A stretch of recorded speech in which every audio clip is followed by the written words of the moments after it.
Écoutez bien, parce que ce genre de match ne se raconte pas seulement avec un score.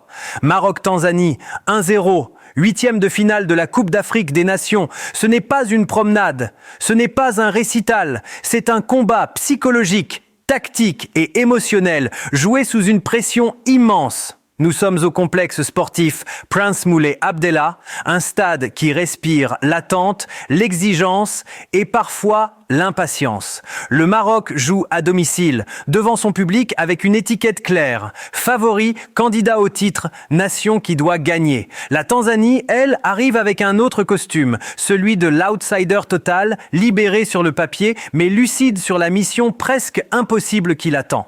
Dès les premières minutes, le scénario est limpide. Le Maroc confisque le ballon, impose un rythme élevé, installe son jeu dans le camp adverse. Les Lions de l'Atlas veulent frapper vite, marquer tôt, éviter que le doute ne s'installe. Mais très vite, ils se heurtent à un mur. La Tanzanie ne vient pas pour faire illusion, elle vient pour résister. Deux lignes très compactes, des distances réduites, un bloc bas discipliné, presque scolaire dans son organisation. Chaque joueur sait exactement où se placer, quand sortir, quand coulisser. Ce n'est pas du football spectaculaire, mais c'est du football intelligent, pensé pour survivre.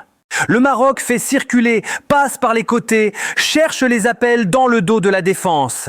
Achraf Hakimi multiplie les projections sur le flanc droit, offrant des solutions constantes. Brahim Diaz décroche, se rend disponible entre les lignes, tente d'accélérer le jeu par des touches rapides.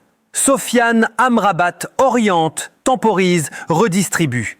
Mais malgré cette maîtrise apparente, les occasions franches se font rares. La Tanzanie accepte de subir, mais elle ne rompt pas. Elle repousse, elle tacle, elle s'accroche. Chaque intervention défensive est vécue comme un mini-victoire par les joueurs tanzaniens. Chaque dégagement soulage le bloc. Les minutes passent et un phénomène classique commence à apparaître. Plus le Maroc domine sans marquer, plus la pression se déplace. Elle ne pèse plus sur la Tanzanie, elle pèse sur le favori. Le public encourage, mais l'impatience se fait sentir. On réclame plus de vitesse, plus de verticalité. Certains ballons sont forcés, certaines frappes tentées sans véritable déséquilibre créé. C'est exactement le piège que la Tanzanie cherche à tendre, pousser le Maroc à sortir de son plan, à se précipiter. La Tanzanie, de son côté, n'est pas seulement recroquevillée. À la récupération, elle tente de respirer. Quelques projections rapides, des ballons longs vers son attaquant de pointe, des courses sur les ailes pour gagner du temps et faire reculer le bloc marocain. Ce ne sont pas des occasions nettes, mais ce sont des signaux.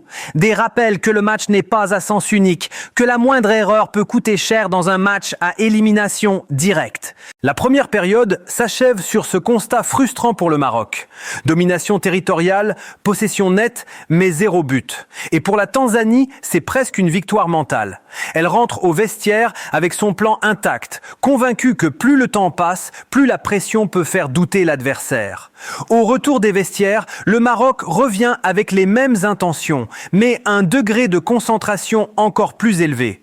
Le jeu s'installe plus haut, les latéraux prennent davantage de risques, les milieux se projettent. On sent une équipe consciente que ce genre de match se débloque souvent sur un détail, un geste individuel, un moment de classe. Et ce moment, il va arriver. À la 64e minute, alors que le match semble s'enliser dans un faux rythme, Brahim Diaz prend ses responsabilités. Positionné à l'entrée de la surface, il reçoit le ballon dans un espace réduit. Un contrôle, un changement d'appui, un défenseur éliminé, puis cette frappe sèche, précise, imparable, qui fuse et termine sa course au fond des filets. Le stade explose. Ce n'est pas seulement un but, c'est une libération.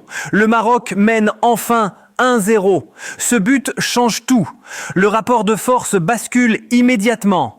La Tanzanie, jusque-là parfaitement organisée dans son bloc bas, n'a plus le choix. Elle doit sortir, elle doit avancer, elle doit prendre des risques. Et c'est là que le match entre dans une autre phase. Le Maroc, désormais devant au score, n'a plus besoin de forcer. Il peut gérer, contrôler, faire courir l'adversaire, exploiter les espaces laissés dans le dos de la défense tanzanienne.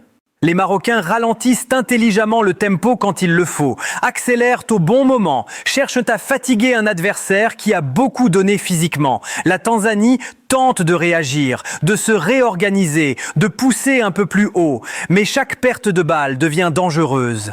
On sent que l'énergie commence à manquer, que la lucidité baisse après tant d'efforts défensifs. Les dernières minutes sont tendues.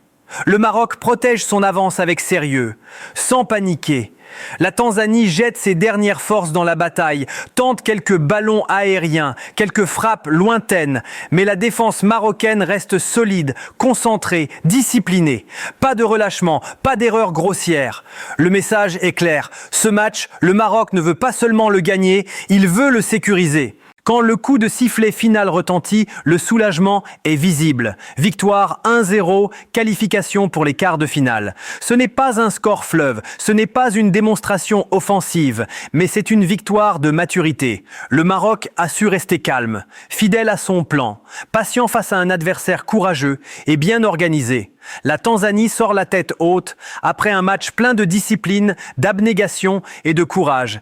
Mais la hiérarchie a été respectée. Ce match laisse aussi des enseignements pour la suite. Le Maroc sait désormais qu'à domicile, chaque rencontre sera un test mental autant que technique. Les blocs bas, les équipes regroupées, la pression du public, tout cela fera partie du décor. Mais cette victoire montre aussi que les Lions de l'Atlas ont une ressource précieuse, la capacité à attendre le bon moment, à s'en remettre à la qualité individuelle sans perdre leur structure collective. La route continue.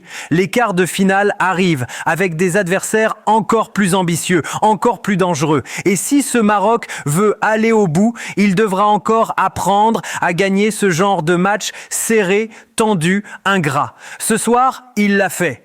Et parfois, dans un tournoi, c'est exactement ce genre de victoire qui construit un futur champion.